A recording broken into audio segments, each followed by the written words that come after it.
Hospital porters, pride and dignity, stop the New World Order. Welcome to HPANWO TV and welcome to this, my HPANWO TV review of episode 6 of Project Blue Book. It's an exciting time here because Project Blue Book episode 10 has now gone to air, so the series second season is finished as I speak. So this was called Close Encounters, this particular episode, which is not a terribly original title, but it turns out that there's some very interesting elements to this particular episode, and just a reminder, as always, there will be spoilers here. This is a review for people really who've already watched the Project Blue Book series, and I remembered this time. What's interesting is it's told in flashback. It's told in flashback from 1976. Now what happens is the first scene has an elderly J. Allen Hynek on the set of Close Encounters of the Third Kind in 1976 when it was being filmed.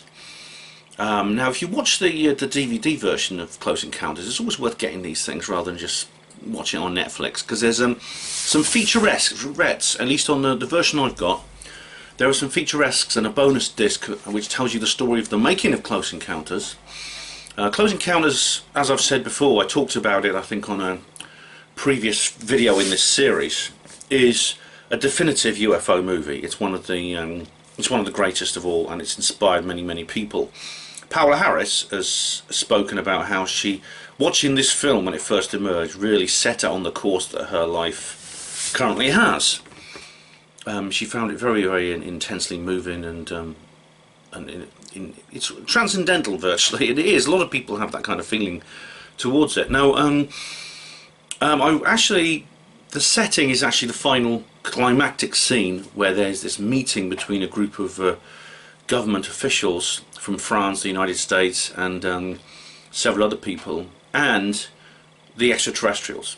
You remember in the foothills of the Devil's Tower Mountain, there's all these craft appear. They're summoned by message. They've been messaging the government and giving out coordinates and things like that, and they set up a secret meeting between these aliens and humans, and it's an incredible scene.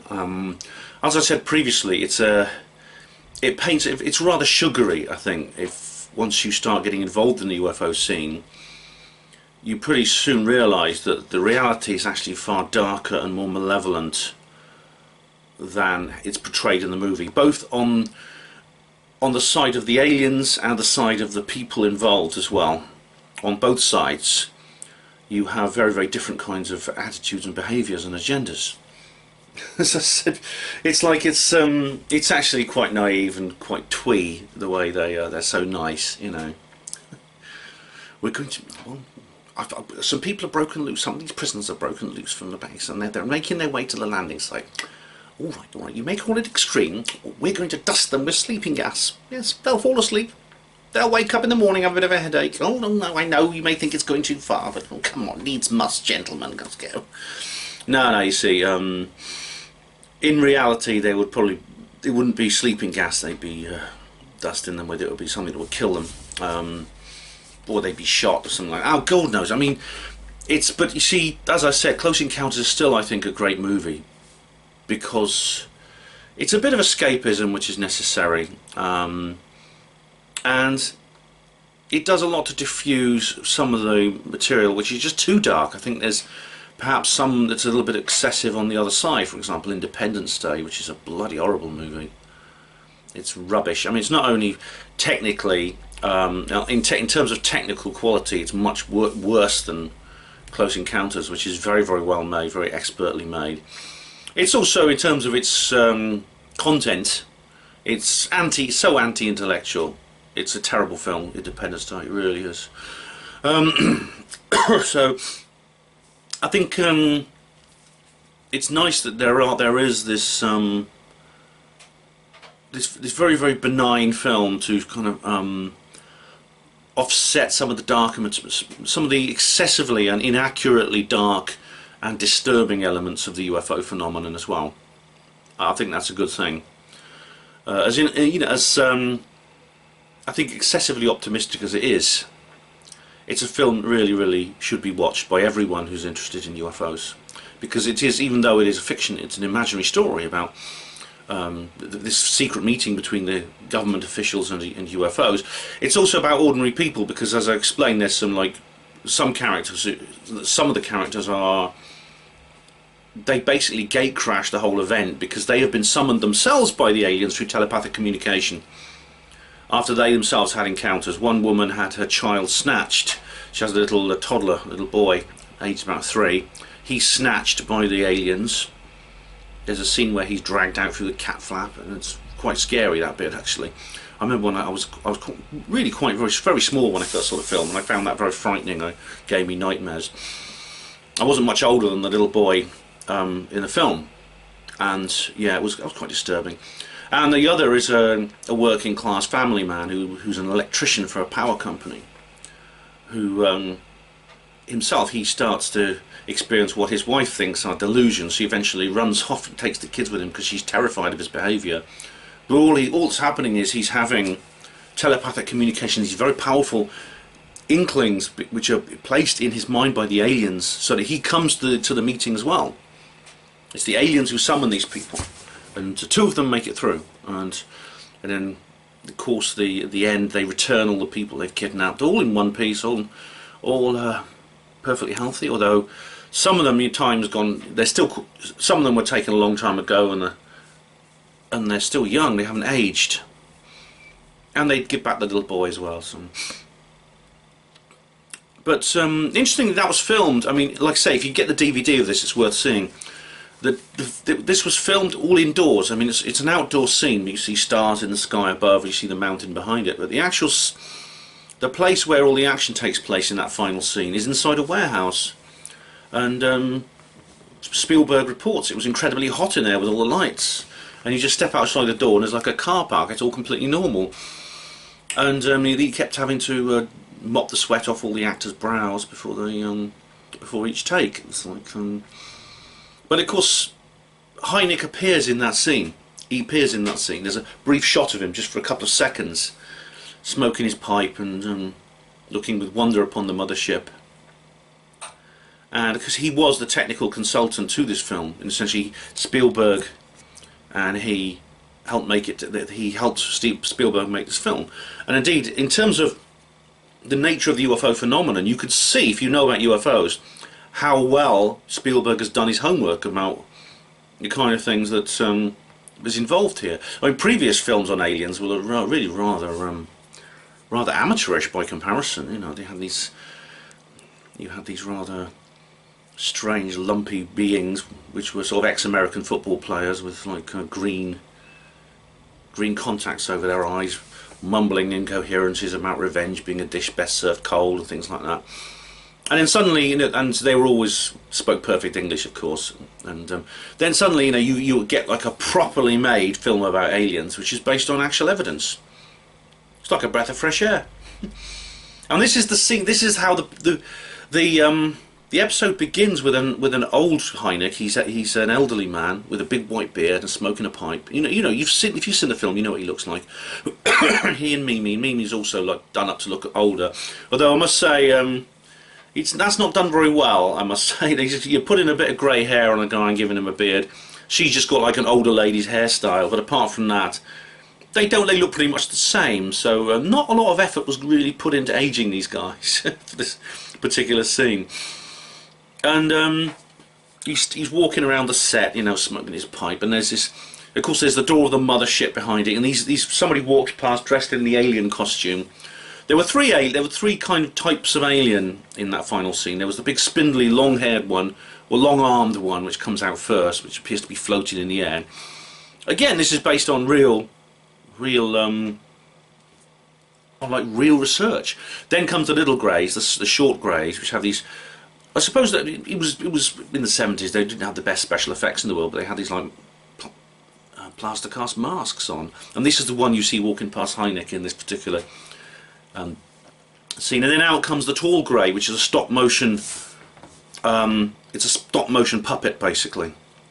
Now, according to the skeptics, incidentally, they will say sometimes, you often hear them say things like, "Oh, that's simply where people started seeing greys. No one saw grey aliens before 1976. Why? Sorry, 77 I think the film was released. No one saw grey aliens before 1977. Why is that? Because they learned about them from Close Encounters of the Third Kind, from that movie. And, well, Robbie Graham actually you've got to thank for this, because he wrote a book called Silver Screen Saucers. He talks about this. He decided it was actually not Ray Hyman, what's his name? Brian Dunning, that idiot Brian Dunning. He's a UFO skeptic. He claimed this, and so Robbie decided to check it out. So he actually managed to get hold of the production designer for Close Encounters, and just said, "Hey guys, where did you get the idea for those grey aliens? Where did you get the idea?" And the guy said, "Well, we got it from. It's very simple. I phoned up one of the people who see them, the abductees, and they asked, what are these aliens like?" So you see, Dunning has put the cart before the horse here. He claims that the film inspired people to report grey aliens in their UFO abductions, where it's the other way around. It's the grey alien UFO abductions that inspired the movie. To recommend that book by Robbie Graham, actually, Silver Screen Saucers, about UFOs and the movie industry. Yeah, so check it out. I'm not on good terms with Robbie Graham, unfortunately. It's a personal issue, you know, drama, the usual thing. But despite that, you know, I still think it's a good book, and I'm not going to let the professional side get in the way of the personal here. Do read the book. It's a good book. He's done some good work, Robbie. He really has. So Hynek is sort of sitting there. This older Hynek is sort of like walking around the set, and then this reporter comes up and wants to do an interview with him. So he sits down and he tells the story of this particular episode through flashback. It's a remarkable little development here in the series, I must say. So it all begins with, as you just said, it was actually the end of the last episode, and there's more like a singular story that covers the series in this. It seems like every episode in season 2 ends with a taster for the next episode. Now, you didn't get this in season 1. So season 2 is more singular as a story. It's more like episodes of a single story, even though there is like an internal story arc and the narrative for each episode. Each episode has its own story to tell, but it is part of the bigger story. In season 1 you had less of that. The different episodes were more disjointed, and they were more like singular programs. And so of course at the end of the last episode we find out the Robertson panel is being convened, and it's quite interesting what happens now, because Mimi Hynek, it plays a crucial role in this, because she of course is now a independent civilian ufologist, although she's secretly helping her husband, and she helps him in this particular episode more than ever before, because she brings home this guy called David Dubrovsky. Now he's a fictional character, I think. I've not heard that name before. And she walks in, and he's playing magic. He walks in, and there's Mimi and Joel, the little kid, and he's showing him magic tricks with coins, you know, making the coin. It's a standard thing. You put them in your hand, make them disappear, that kind of thing.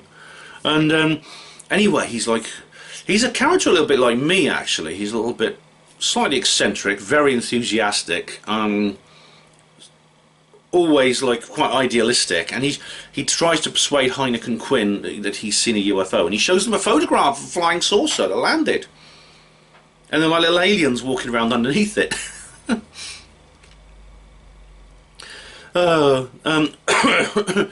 And he says, "Oh, this craft landed here," and he says, "I need to deliver you a message from the aliens. They're here to save you, Professor Hynek." And this is really weird. Now, this is what's odd is that he describes his encounter, and this is dramatized. He's a surveyor, and he's standing in a river wearing waders, take me with a theodolite device on a tripod, taking surveying things, and then this UFO lands.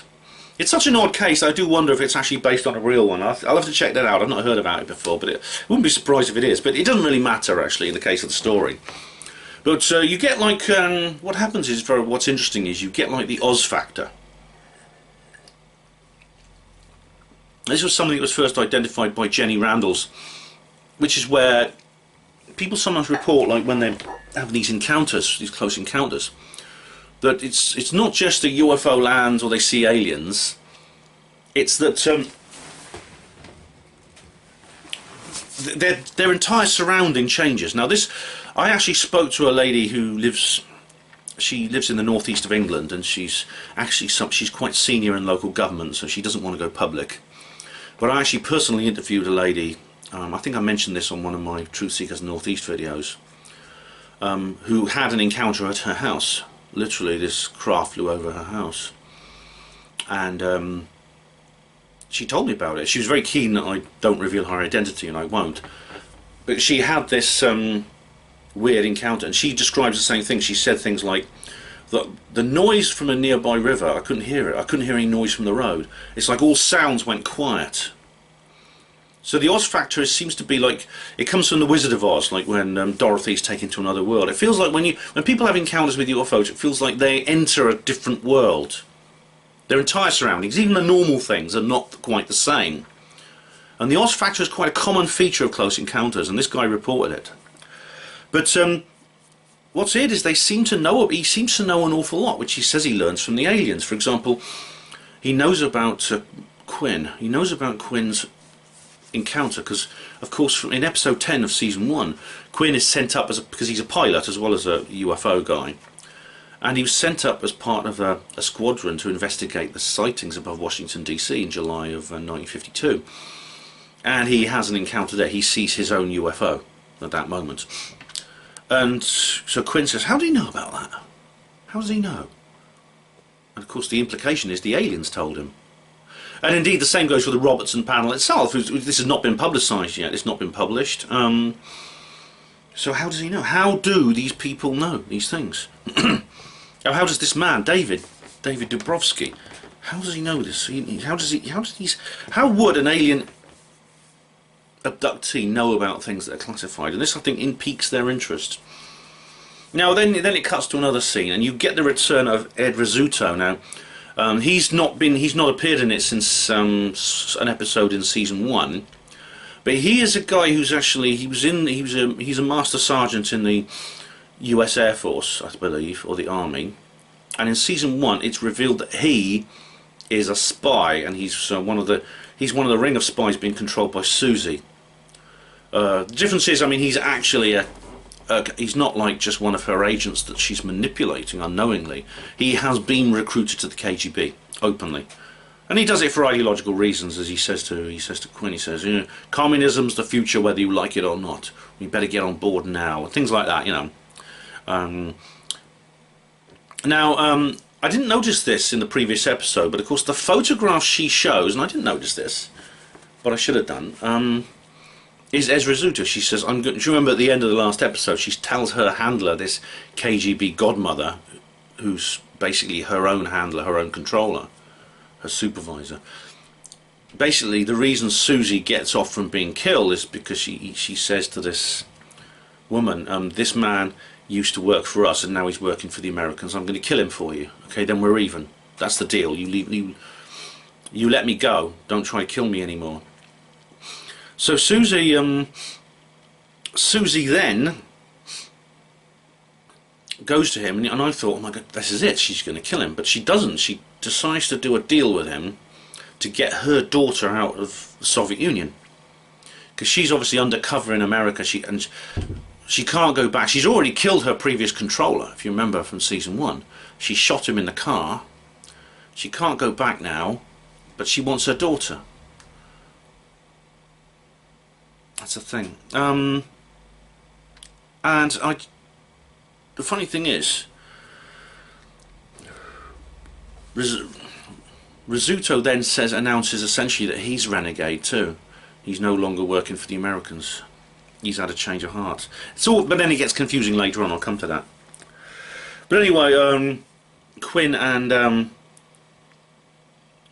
Hynek then go to David Dubrovsky's house, which is it's quite big, and he's obviously quite well off. He's got a nice car. Quinn notices that, and it's full of all kinds of things like which you'd expect to see in some kind of shrine. There's like statues of the Buddha and things like that, and candles.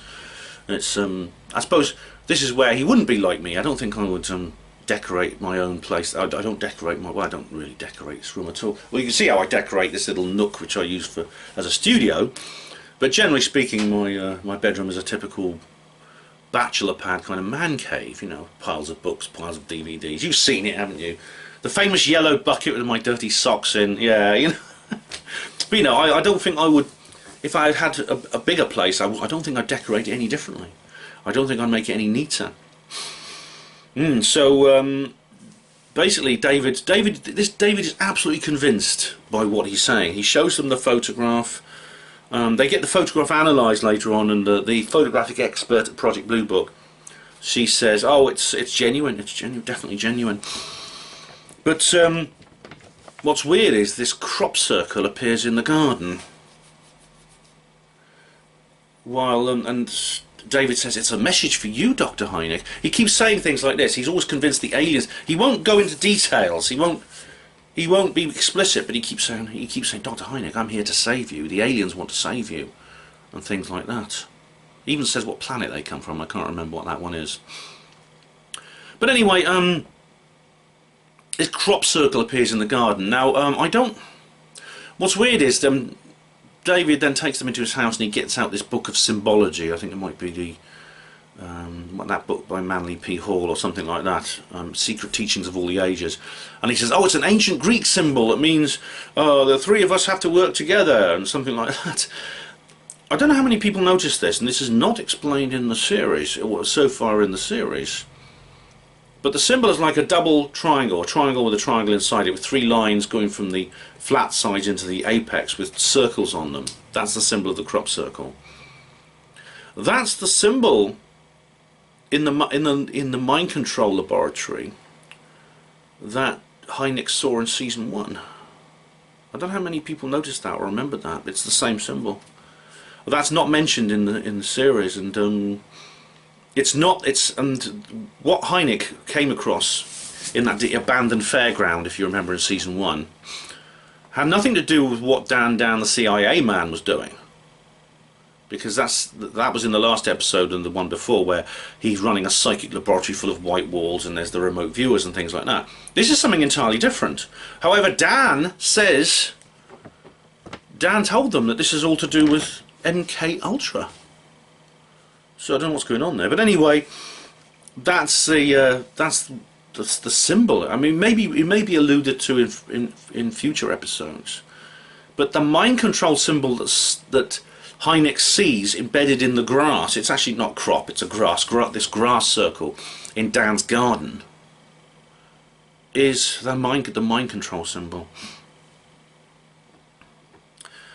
Anyway, Susie eventually does a deal with Rizzuto. He wants money in exchange for her getting her kid to America. So and then it gets pretty scary, because David Dubrovsky, there's all these D's, David Dubrovsky invites Quinn and Hynek to a skywatch in his garden that night. And Quinn's against it. He says, "Come on, Doc, we got to prepare for this Robertson panel. We don't have time for this nonsense." And Hynek goes, "Look, if we can actually get some good evidence tonight, that's all we need for the panel." Because of course the threat of the Robertson panel is it's going to shut down Project Blue Book. The CIA basically going to take over everything. I'll explain more about that at the end. But anyway, all hell breaks loose, because suddenly David goes into a trance and his eyes go wide and they're all white. It's like he's got white contacts in, you know, zombie eyes, and his voice, he speaks with a completely different voice. It's not unlike that weird experience I had with the séance in Essex, if you remember, with Jason Harrington. His voice changes. Says, "I'm afraid David is not here today. We are taking over his body and we are controlling what he says." And he walks straight through a bloody fire. And Mike's going, "Don't be careful, Dave," but he walks straight through this fire and the fire goes out. It's what he, and he says, and he repeats these messages that we've heard before. Dr. Hynek, Professor Hynek, you need me. You need David. You need us to protect you. And things like this. It's all very, very cryptic. But then David collapses. And Quinn and Hynek take him indoors. And then he comes around and he's himself again. He's his normal self. But he's acting weird. He asks them to leave the house. He wants to be on his own. And then And they said, and Hynek says, "If you're sure you'll be all right, David." And then David turns to him and he says, "I am not who you two need to be worried about." And I think by that he means that Hynek is who they need to be worried about. So Hynek goes to the Blue Book office, and there's General Valentine there saying, "All right, we're going to go to the panel. Oh, here's your statement, Professor." And he looks at it, and there's a folder that says the final statement by Professor J. Allen Hynek. And he suddenly realises he's got to read out something which apparently is of his own authorship, but somebody else has written it for him. And this puts Hynek in a bit of a bind, because this speech that somebody else has written, presumably Valentine got someone to do it, which Hynek is going to read out as his own words, says that there's no evidence that any UFOs are of extraterrestrial origin. There's no evidence that these are artifacts or beings from an extraterrestrial civilization. And of course then they flash forward to the old Hynek sitting there doing this interview in the Close Encounter studio, and he said, "I had a dilemma. Do I read it out or do I tell the truth? And the truth is that some UFOs are ETs." And Hynek went through this actual process. I mean, if you look at interviews he's done and things like that, he's written a book which talks about his experience with Project Blue Book that went on for a very long time. He was involved right from the beginning of Project Sign and Project Grudge, right through to the Condon Committee and the end of when the whole project was finally closed in 1969. So he was involved with it for over 20 years, this whole project. And during the course of that investigation, it changed his life. He came out of it convinced that some UFOs are ET. He did this through science, and he says to this interviewer, you know, science is, it just is. It doesn't have an agenda. It doesn't have any politics. It just is. Science is about being completely honest and going with where the evidence leads you. And he says this to this. He says this to this lady. Now, this is all when it gets a bit confusing, and I think the story breaks down a bit at this point, because then the following day there's the Robertson panel, and these guys, these bigwigs, are sort of like watching this. They're sort of sitting there in this room, and they're obviously cooling their heels. Hynek is like showing them videos of footage. He's showing footage and film footage of UFOs, and these guys aren't even looking at it. And then he then accuses the chair of the committee, this guy Howard Robertson. He accuses them. He says, "Look, this evidence has been tampered with. All the best stuff was taken out. What you've seen is an edited video. So what's going on? Where's the evidence? So where's all the best evidence has been taken out from the package that we've been given to present?" So it's not just Hynek's final statement that is being basically engineered. Somebody behind the scenes, presumably Harding or Valentine, seems to be setting Project Blue Book up to fail. And then it all gets then it gets confusing, because what happens is Hynek goes outside and he says he announces to Quinn he's got a plan, because there's this dilemma. He either reads the statement out and continues to play the game, which will result in them all getting canned, or he tells the truth and then they still get canned because none of them believe him. It's obvious from this that the Robertson panel in this series, in this program, has been set up, has been established basically as a whitewash, as Project Blue Book itself was, as Hynek eventually concluded in real life. I'm talking here. Don't know if he'll do that in the series, but then he thinks he has an ace up his sleeve in the face of Daniel Banks. So Dan, the CIA man, comes back into it, and he says Dan's going to go in there and stand up for us. But when Dan addresses the panel, it's this horrible moment, because he betrays them. He says, "My recommendation is that what the US Air Force has done is careless and sloppy. They've stole classified material," which is basically, he's revealing a confidence, which I think refers to Hynek's thieving of or taking of the alien artifact, which is now in the possession of Mr. Fixer. And he says they break into bases and they've been inciting mass panic through fake invasions and things like this. And of course, Hynek and Quinn are horrified by this, and Quinn goes up to punch his lights out in the middle of the panel. What's weird then is that they flash forward to 76 in the studio, and Hynek says, "Ah, I was betrayed," but then he turned everything around. Because, and I don't quite understand what happened then, because then David Dubrovsky turns up and he addresses the panel. Oh God.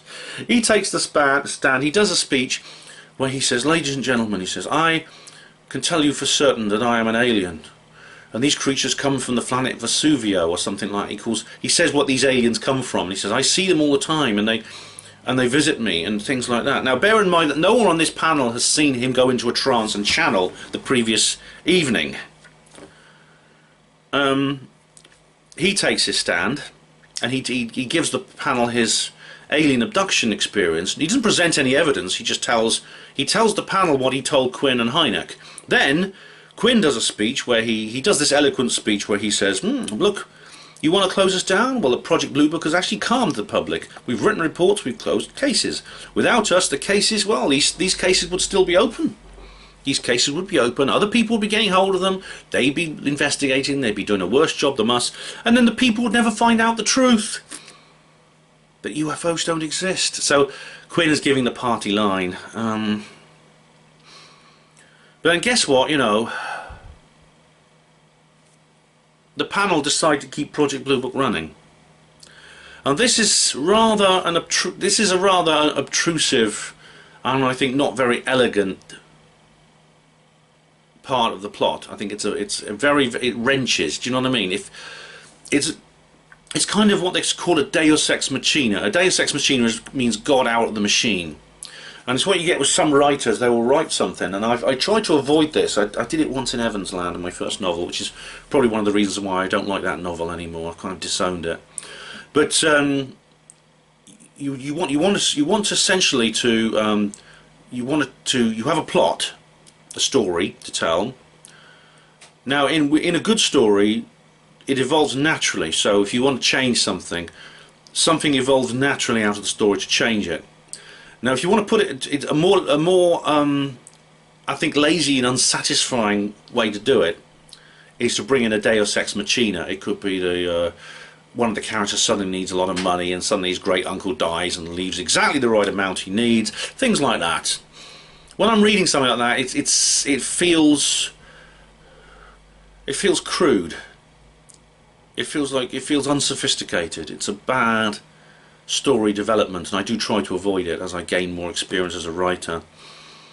But it appears that in this particular episode, and this is not a criticism I would give to the entire series, because the entire series generally is far better than this, but what we've seen with the Robertson panel changing their minds is kind of a Deus Ex Machina. We're given the impression at the beginning that the Robertson panel has been set up by the government basically to whitewash the entire UFO subject, conveniently get Project Blue Book out of the way because they're not doing what they're supposed to be doing, and therefore dispel public interest. Indeed, there's evidence that the real Robertson panel did that, and I'll come to that in a minute. But then suddenly Dan, after Dan, of course, the CIA man, after he gives a damning assessment of the Project Blue Book personnel, when you thought he was on their side, and he betrays them, he stabs them in the back.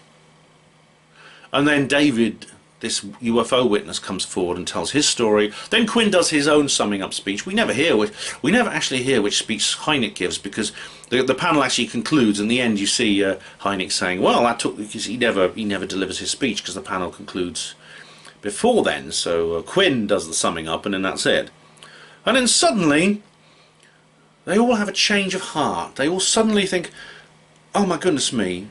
I know we were on a mandate to spread this information, but let's keep the project open." You know, it's it's inconvenient, it's obtrusive, it's I don't know, it's a rather juvenile way of writing a story. So I was disappointed by the ending of this episode, I must say. As I said, that's my general impression of Project Blue Book so far, season 2, is top marks. This is really the one major downside I've seen so far in the series. So far, bloody good series. At least as good as season 1. So where it will go from here, I don't know. The Robertson panel, the real Robertson panel, actually began in January of 1953. It was arranged for the reasons that I've explained, which has been explained in the story, which was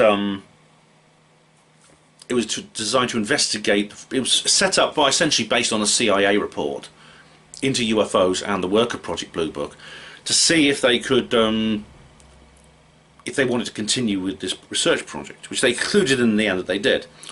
But they, this was originally a secret report. It was the original summary was written by someone called what's his name, F.C. Durant. Now he was the CIA officer basically supervising the whole thing, and the initial report concluded that there was UFOs are no direct threat to national security, which is nonsensical.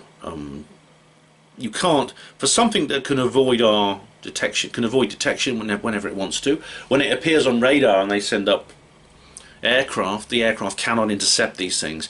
There's been several very interesting attempts by pilots to intercept UFOs. You know, for example, Parvez Jafari, and there's been several others. There's and these have all failed. In the case of Jafari, and indeed, what's the name of the guy a few years earlier that happened over here in Britain? I've forgotten his name. It'll come to me in a minute. But he was a pilot, and pretty much the same thing happened. He approached the UFO, and the plane, the electronics on the plane failed. He's actually at one point, whatever his name is, was ordered to open fire on these UFOs, and his weapon system failed. UFOs have been seen inside nuclear bases. They shine lights into weapon storage areas. They have the ability to enter our most sensitive state secret locations. They have the ability to actually disable our strategic nuclear deterrent. If you know Captain Robert Salas and what he's talked about, how is that not a threat to national security? How can you honestly say that's not a threat to national security? Oh, but the Robertson panel goes on. It could be an indirect threat to national security because the communications, military communications, could be overwhelmed because of public interest in UFOs. So it's essentially a psychological warfare issue. Most UFOs can be identified eventually. There's a small number that couldn't be identified, well, but we conclude that they could be identified with further study. Well, that's Steve mumbling logic. We don't know, but we're going to assume. And the funny thing is that I think the most interesting part of the Robertson panel's conclusions was, we're talking real life here, not the series, was they recommended an education, a campaign of public education into the true nature of UFOs. So this is like a more media-friendly way of saying what was talked about in the Twining memo. We understand that some UFOs are of unknown origin, but public, the public interest in them must be quelled through official ridicule and denial. So I suppose the Robertson panel took a more Orwellian line in basically saying the same thing.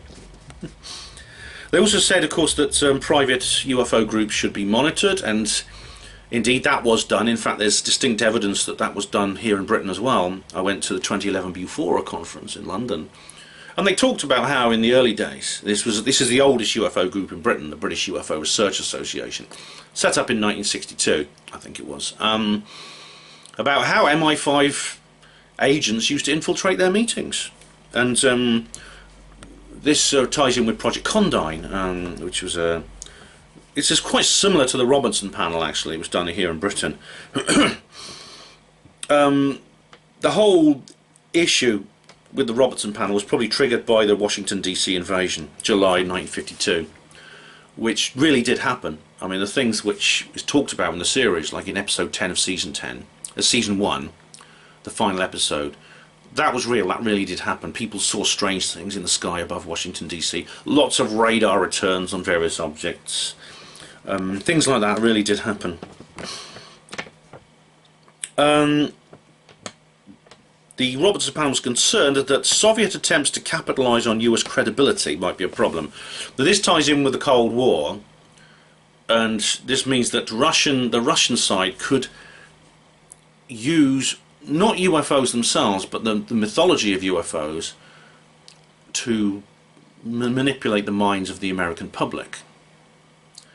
And of course, that as I've explained before, is some kind of double bluff. The Robertson panel was basically saying, oh well, there were no UFOs, and that there was no such thing as UFOs. UFOs are never mentioned in the Soviet press, which wouldn't be surprising, considering the Soviet press was completely controlled. And that they thought that the USSR had no interest in UFOs. This is what the Robertson panel concluded. Well, as I explained in my previous video, my reply to Steve Mumbling video on the Russian Roswell, yes they did. I mean, you see by the late 60s they knew exactly what they were doing. We see a similar scenario with Roswell, that when dealing with that UFO that was buried, half buried in the ground, they appear to know what they were doing, and indeed the documents support that. That is the incident near Yekaterinburg. Belozovsky, this little town, you can find it's just slightly to the northeast of Yekaterinburg. There was a crash, there was a UFO crash retrieval there in 1969. I'm pretty sure that is the case. Steve Mumbling disagreed, and my last video was all about basically just taking on Steve's points, or he didn't actually make many points, but basically explaining why Steve was wrong with that. This was the documents which were found, which date back to the contemporary time from the KGB, were that they were doing something called Operation Sverdlovsk's Midget. The midget might refer to the little creature that was found and was filmed at its autopsy was filmed. That is the real alien autopsy. They used the Soviet Union in the Cold War had a very strong interest in UFOs.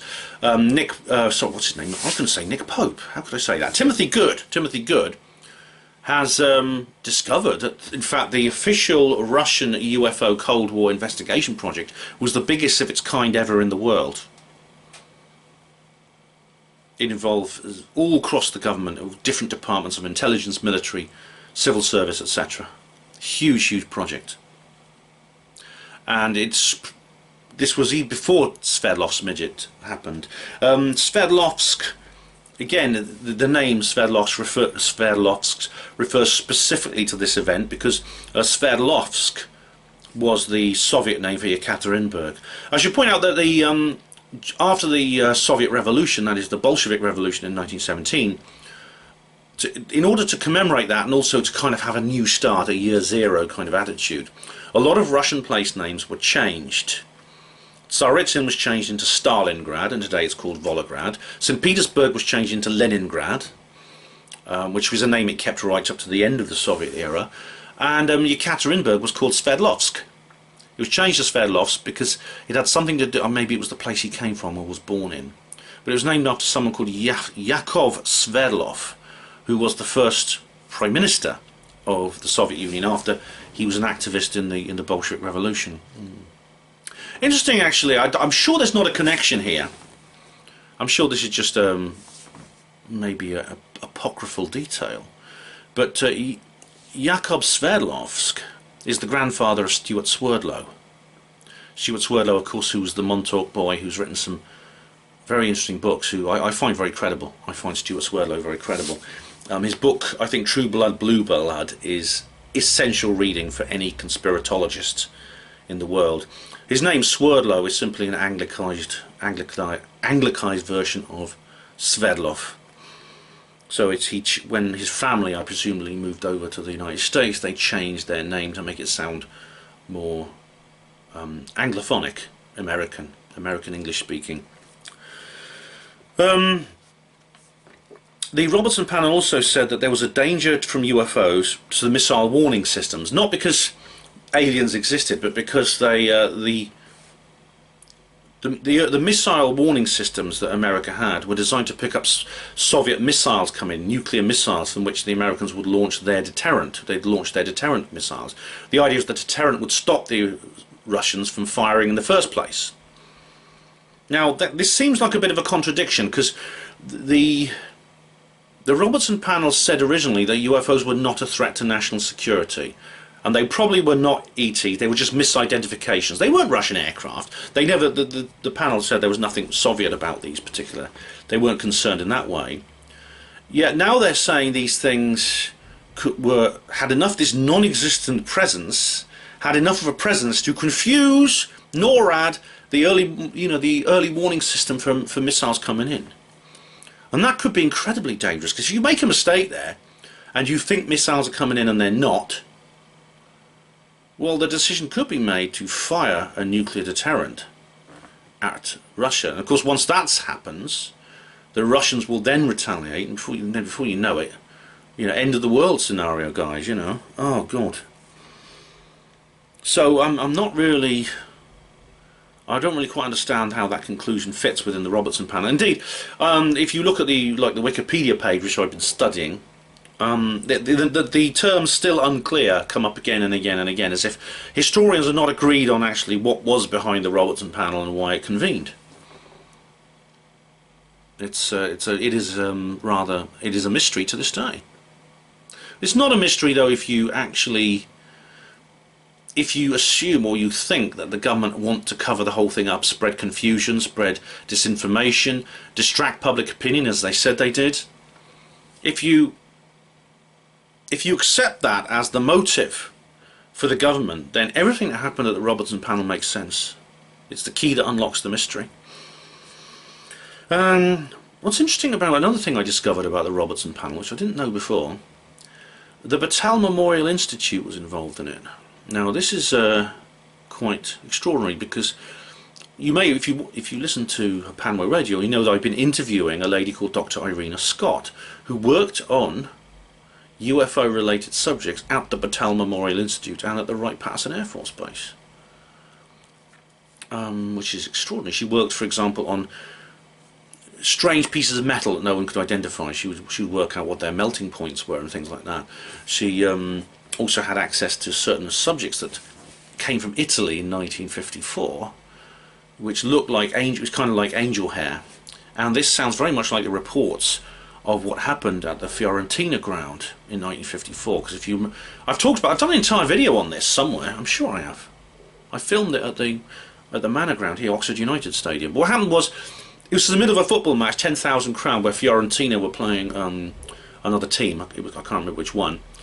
And basically some cigar-shaped UFOs flew over the stadium and released this angel hair into the crowd. It's like little filaments. I mean, you probably heard of angel hair.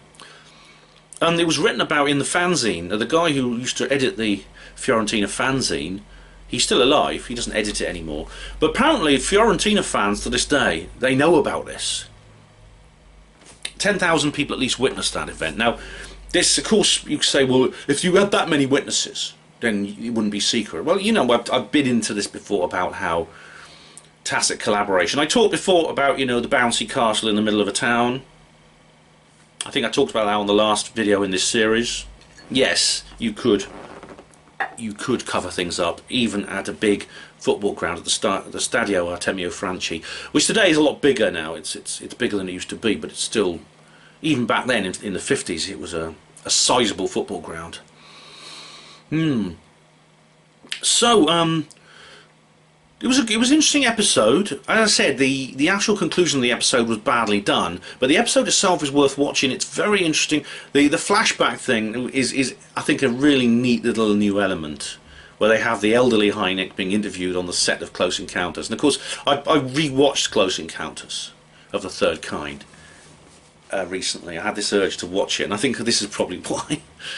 Yeah, very, very interesting. He was an amazing chap, Hynek. And the fictional Hynek and the real Hynek are quite closely matched. And I know that the producers of Project Blue Book, have been in touch with Hynek's son, and they've consulted him about his father. So, yeah. On to episode 7. I wonder what that'll be like. Thank you for watching HPANWO TV. Hospital Port as pride and dignity. Stop the New World Order.